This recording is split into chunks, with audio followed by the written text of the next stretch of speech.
Hello, ladies and gents. Hello, dear followers and dear members. Welcome back to our English count for learning English. Asalaamaaleykum sama gars yi dañ leen ak jàmm benn ñoon si suñu chaîne bi ñuy jàngi àngal fekkee tey moo nekk première fois ngay gis suñu leçon ñu ngi lay ñaan nga abonné bés cloche de notification ndax doo raté benn leçon tey how many moo nekk suñu leçon how many ñiy jël ci mi benn texte bu am solo ñu dem reading and listening. Read and listen. Reading and listening. Maanaam lire ak déglu mu ne ko look at the picture. Xoolal photo bi. Look at the picture.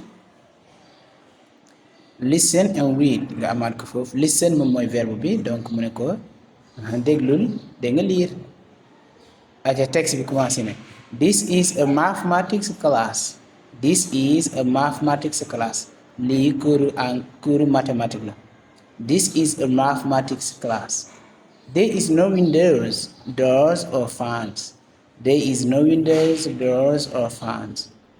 Amut benn fenêtre porte amu fa tamit maanaam buntu amut tamit li ñuy wax ventilateur.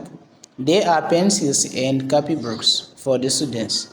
Maanaam ay crayon moo fa ne ak ay cahier ngir élèves but no stools maanaam toogukaay amu fa or tables and no desk for the teachers. Amul table amul ci mu bureau boo xam ne nii ci lay maître bi di toog. mu ne ko the students sit on the floor. Jàng élèves yi dañuy toog ci suuf lañuy toog. There is a blackboard and a table for the teacher. Maanaam benn tableau bu noir moo fa am ak benn table ngir professeur jàngalekat. The teacher writes the lesson on the board. Jàngalekat bi day bind leçon bi ci tableau bi. The teacher uses a tissue to clean the board. Maanaam jàngalekat bi benn morceau lay utiliser ngir fomp lu mu bind ci tableau bi amul éponge moom. The students sit on the floor. There is a blackboard and a table for the teacher. The teacher writes the lesson on the board. The teacher uses a tissue to clean the board. Donc to clean moom moo nekk nettoyer maanaam fomp. Clean the board fomp table bi maanaam bind yi ñu ci defoon nga fomp ko moom la ñuy wax effacer maanaam supprimer. Use moom mooy utiliser jëfandikoo write mooy bind. Blackboard moom mooy tableau bu noir. Ask and answer these questions.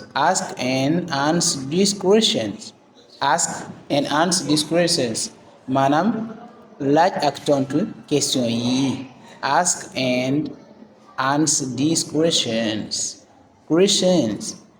ñu dem how many teachers are there.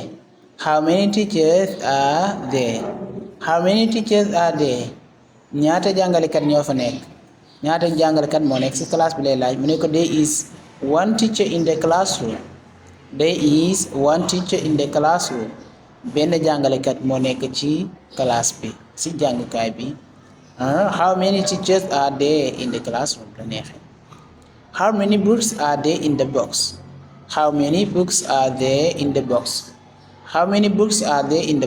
Mooy tekki ñaata téere ñoo nekk ci kees gi. Box moom moo nekk kees. How many books are there in the box. Maanaam ñaata téere ñoo nekk ci carton gi wala kees bi.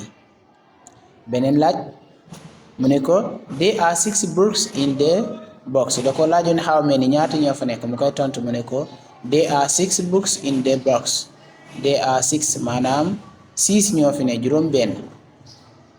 How many windows are there in your classroom.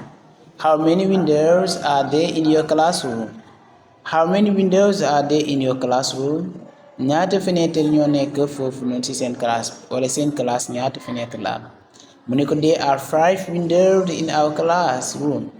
Donc question bi bokkul amul benn rapport ak lu ñu doon jàng léegi mais dañ ko jël rek comme bu ñu la ko laajee. There are 5 windows in our classroom.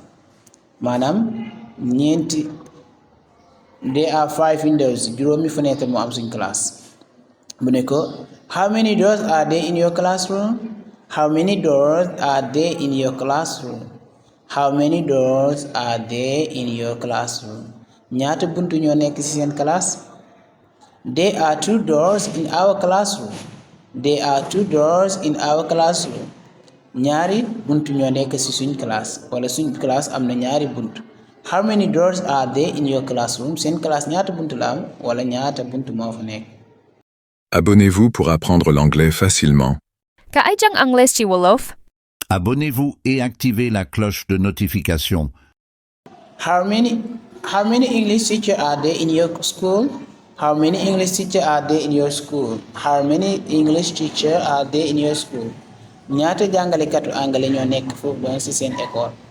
How many English teachers are there in your school? ñaata jàngalekatu anglais ñoo fa nekk mu ne ko there is one English teacher in our classroom. There is one English teacher in our classroom. benn jàngalekatu anglais moo nekk suñu classe donc waaye waxu ko classe donc in our school. There is one English teacher in our school. beneen question do you have a library in your school? Do you have a library in your school? Do you have a library in your school? loolu mooy tekki ndax am ngeen librairie maanaam ndax am ngeen fu ngeen di liire mu ne ko no there is any library there. No there is any library there. mu ne ko déedéet benn librairie amu fa donc library mun na nekk tamit fu ñuy jaayee livre comme librairie comme librairie aussi mais bibliothèque aussi. Question do you have a black or white board in your classroom? Do you have a black or white board in your classroom? mu ne ko si ndax tableau bu noir ngeen am wala bu blanc ci seen classe bi mu koy tontu we have blackboard tableau bu noir. How often do you do sport? How often do you do sport? How often do you do sport? How often do you do sport? moom mooy kañ ngeen di faral di def sport kañ ngeen di faral di def EPS tamit mën na nekk loolu mu koy tontu we do sport twice a week. We do sport twice a week maanaam ñaari yoon nañ koy def ci semaine bi we do sport twice a week. Do you have a fan in your classroom? Do you have a fan in your classroom? ndax seen classe am na ventilateur mu ne ko no there is no fans in our classroom. mu ne ko déedéet suñ classe sax miire wuñ ko amul clôture daal no fans in our classroom. Oh, it means that there is nothing in your classroom. Oh, it means that there is nothing in your classroom. loolu de mooy wane ne seen classe amul dara amul ci seen classe bi. Oh, it means that there is nothing in your classroom. loolu de mooy tekki ne seen classe amul dara. Oh, it means that there is nothing in your classroom. donc classroom moom mooy classe tey loolu lañ gis classroom. There is nothing in your classroom. Okay guys, thank you for listening to me. Thank you also for watching the video. This is the end of our today's class. Don't forget to subscribe to learn more useful expressions and to improve your English speaking skills. Thank you guys. See you in another class. Have a nice day.